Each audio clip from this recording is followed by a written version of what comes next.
Hello guys, welcome back. In this video you will learn how to install multiple apps at a time in Android device. This is very easy and simple method. First, this process you make connecting to the internet. Now start this process. Open your Play Store application. You can see your profile icon on the top right corner of the screen. Click on this.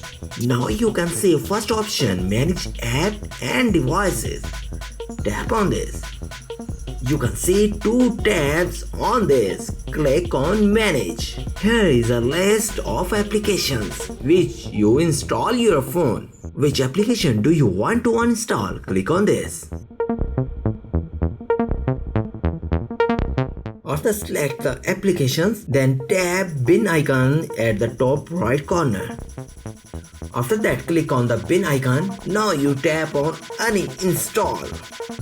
In this way, you can uninstall multiple apps from your phone at once. There is also a problem with this video, so ask about these comments.